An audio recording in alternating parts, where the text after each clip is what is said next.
The 92nd Academy Awards are happening next week, February 9th, and all I really want to know is who is going to get which Oscar. Let's talk about that right now. Hello everybody and welcome back to another movie news video. My name is Joker and today we're discussing my predictions for the winners for the 92nd Academy Awards. So I've done my best to keep up with all of the films that came out throughout 2019 so I could be aware of what was going to happen during the Academy Awards this year. I was doing my best to keep up with everything from Oscar nominations to possible Golden Globe winners to even the Venice Film Festival. And over a few days, I've managed to come up with my list for my 24 predicted winners for every category for the Oscars. So today we're going to be going through my list to see if your nomination predictions match up with mine, or if you have a different idea. I want to see if I can get this out now to see if any of my predictions come true, or by some magical power, I actually get all 24 of them right. I don't think that will happen, but who knows. So if you go to the official Oscars website, you can find your own cue card that you can print out and select who you want to win each nomination, and see if you can line it up when the show actually goes live on February 9th. So if you have your own personal predictions that are different from mine, or if they're the same, let me know in the comments down below. Let's talk about this and see what happens when it actually goes live. So we are going to be going in the order that is on the Oscar website, but I have saved Best Picture of the Year for last, since that is the big one that they go for. Let's just go ahead and start down this line and get through all my predictions. The first one being performance by an actor in a leading role. So best performing role by an actor. I definitely think it's going to Joaquin Phoenix for Joker, for no surprise. Now, yes, Joker got 11 Academy nominations, which is outrageous. I honestly don't think it deserved 11 of them. There were quite a few that it could definitely win, but I only could see it winning probably 3 out of those 11, and when we get to those, I'll explain why. But honestly, Joaquin's performance in this movie is grueling. He lost the weight for the role, he really got into his head for the role, and it is a version of the Joker that we have really never seen before. So it was a very original take on the character, and it just brought a whole new light to the idea of what society can do to a person. So I definitely think there is no competition here. Joaquin Phoenix wins for Best Actor. So Best Performance by an Actor in a Supporting Role. This one was a little harder for me, but after a strong consideration through it, I think Joe Pesci is going to get it for The Irishman. I know it's kind of hard to do that since he is kind of going neck and neck with Robert De Niro for the same category, even because they were both pretty much on screen at the same time as supporting roles, as well as lead roles, and it's kind of weird. But the way Joe Pesci's character goes throughout this movie with how he found Robert De Niro's character and brought him into the family and what went on throughout the rest of the film, I think he did the role very well. And as a supportive role, Joe Pesci never messes around with this stuff. This is the stuff he's done constantly, even from joking movies like My Cousin Vinny all the way through Casino and Goodfellas. Definitely a well-worthy contender. Best Performance by an Actress in a Leading Role. Definitely going to have to go with Scarlett Johansson for Marriage Story. You know, I only recently saw this movie, but after really tearing it apart, there really wasn't another performance in the category that I thought matched what Scarlett did on screen. Between the chemistry she had with Adam Driver, going through this family's divorce throughout this entire movie is just heart-rippingly sad.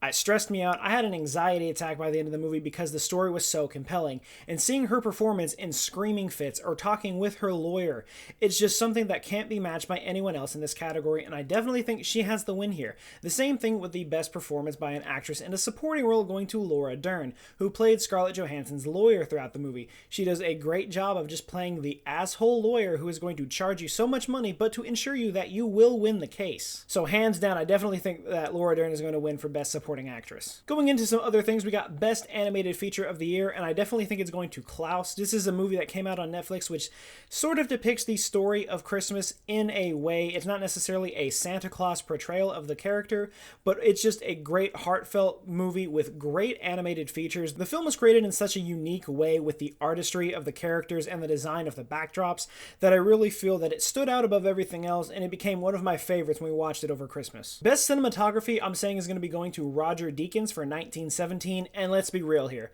He blew it out of the water for this. This is a movie that is filmed to look like one continuous shot, so there is nothing like this at all in the category. It is leagues above everything else, and if you don't think 1917 is going to win, that's fine, but I really want to know why you think something else could win over it, because the amount of effort and time that went into making this movie is insane. They had so many scenes going from 7 to 20 minutes, and if they messed that up, they had to backtrack everything and do it all over again to make sure that when this movie was in its final form, it was a perfect, just seamless shot. So, if you got something else, let me know your argument down below. I'd really like to talk about it. So, best costume design, I'm going to say is going to Jojo Rabbit. This is one of those movies that is just off the wall random, as well as just everything else that Taika Waititi directs, and he did a great job with this movie. And the costume design, bringing forth a world where Hitler is still around and has a family and everyone is under a Nazi regime, it is very different and just very insane in some ways, but the costume design was perfect for the film, definitely matched what would have happened with Hitler's rise and all that, so I definitely think that's a pretty clear winner. There are definitely better contenders in this area for it, so if you have another nomination that you think should win for best costume design, definitely let me know. And again, with best directing, I am going to go with Sam Mendes for 1917 for pretty much the same reasons. They decided to make this a one continuous shot film, and it pays off. Now, these next two are a little different because I had no idea really what to pick for these categories. I didn't pay too much attention to their side of it, but we've got best documentary feature and best documentary short subject. I really didn't look into any of these at all, so these are pretty much random guesses, but I do have more to say about the short subject than I do about the full documentary feature. So the full documentary feature, I'm giving it to Honeyland. Again, that's just a guess. I have nothing else on that. I've gotten a lot of people telling me for a short subject that St. Louis Superman is the one to go with just because of what had happened in it. I, again, did not have time to watch it. I'm not sure where I can watch it, but I'm just going to go with my gut instinct and believe what everyone else is telling me.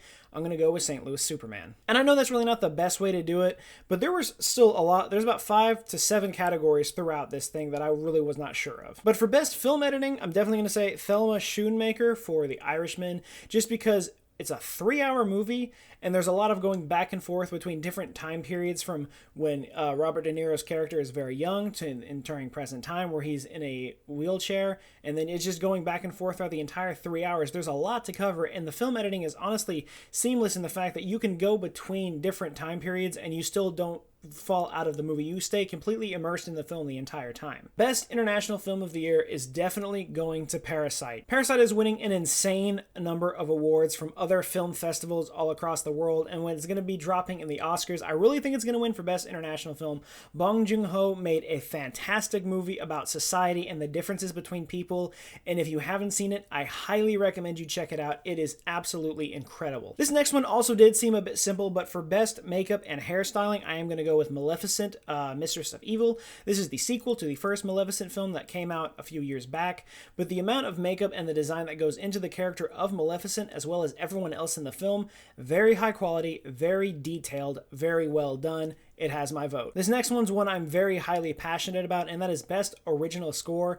I'm giving it to Hildur Guðnadóttir for Joker. If you haven't seen it, if you haven't seen the score, you're living under a rock. I'm sorry, but this movie is ridiculous. Like I said, it got 11 nominations. I don't think it needs 11 nominations, but it definitely needs Best Actor, and it definitely needs Best Original Score. The music you hear in this movie is so just blood curdling. It's like nails on a chalkboard at times. It's insane, and the way she wrote it is even better. Most people get clips of the movie, they watch it, and then they orchestrate it out, and then they put it on the screen with the movie playing.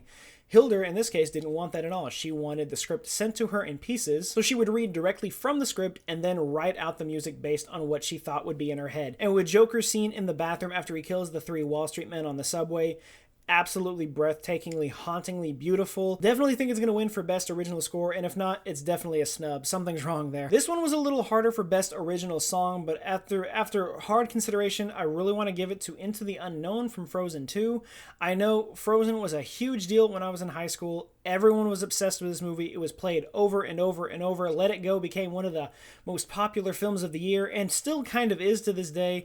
Into the Unknown necessarily isn't the next best thing to Let It Go, but it's the way the song was written and orchestrated that just makes it seem like a very well-written piece. I definitely think it had some competition with Stand Up from Harriet, and because that was a very powerful song, also really well written. Everything about the orchestration and every way it was made, it was wonderful. The only issue I had with that song is that it was pretty much just one verse repeated over and over about 6 or 7 times throughout the song.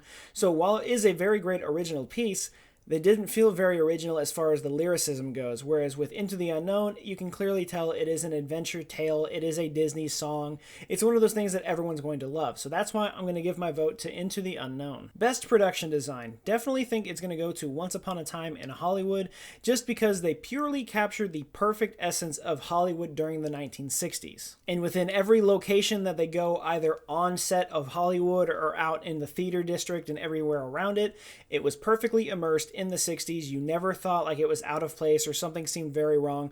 The set coordinator and set design for everything was flawless. It was absolutely amazing, and I don't think any of the other candidates really hold a flame to the power that was Once Upon a Time in Hollywood. Again, with these next two, they are pure guesses because I was just completely unaware of what to pick and I hadn't seen anything in the categories.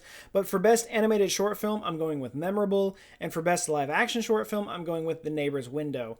These are just complete guesses. I have nothing to offer these films, but hey, I hope they win. Again, I know it's not the most professional thing to do, but I'm just trying to guess and keep everything filled out. But we go into best sound editing, and I definitely think that's going to 1917. Just the mix of what's going on between any combat going on around them, the music that's very low, and the sheer lack of actual lines throughout the movie. There is not a lot of speaking that goes on in this movie, as it is one continuous shot, as I've already previously mentioned. Most of the time, it's very calm music with swells in between. As far as the dialogue goes, it just comes and goes as if it's just passing conversation as they're making their way across no man's land.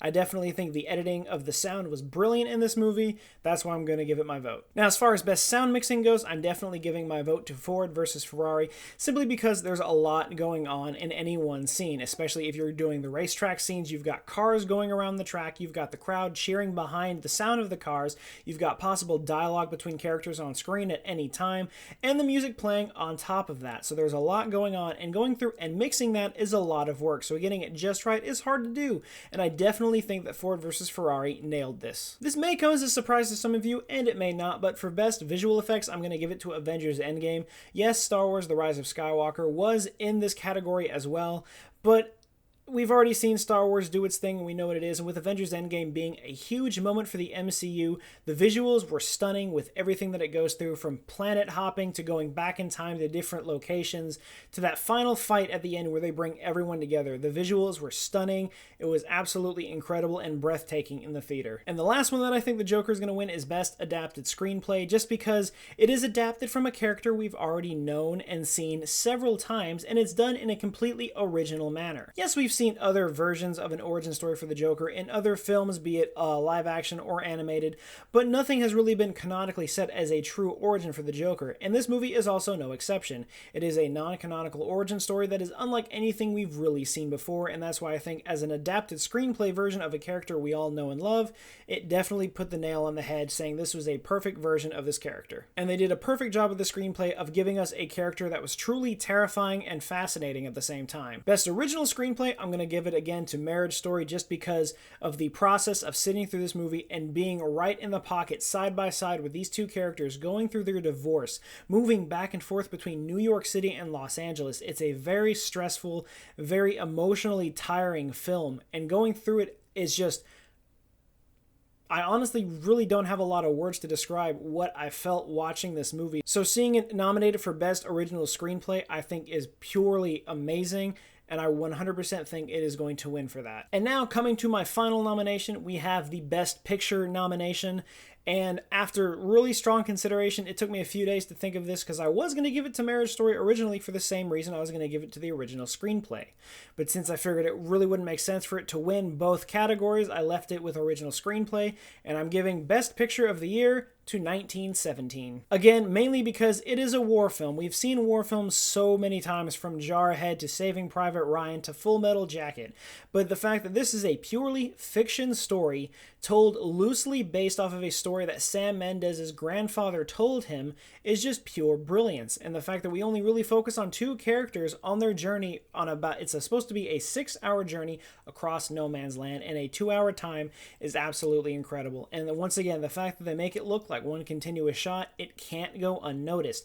It also seems to be the fan favorite across many platforms such as Twitter, Facebook, as well as online sites for the Oscars, even the Golden Globes at one point, and just several other people talking about this film. They really want 1917 to win, and honestly, after seeing all their reasons for it, I do agree with them. So I'm really hoping that 1917 is going to bring home the Best Picture nomination, but who knows, I could be completely wrong. I could get half of these right, I could get none of them right. And that's the fun about this, because it's just guessing and it's excitement, and when it all goes down, I'll be sitting there checking off my list, seeing what I got right, what I got wrong, and I will definitely fill you guys in on that as it goes.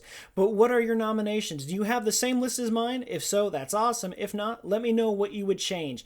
Do you think you have a completely different list? Do you agree with mine, or would you change a few of them and change it around? Let me know in the comments down below. I want to talk about it. But until the Oscars go live, February 9th, that is going to be it for this video, guys. Remember, if you like what you saw, be sure to leave a like, comment, and subscribe. Let me know in the comments down below if you want to see more movie news videos, or if you'd like to see anything else. But until then, and as always, I will see you guys next time.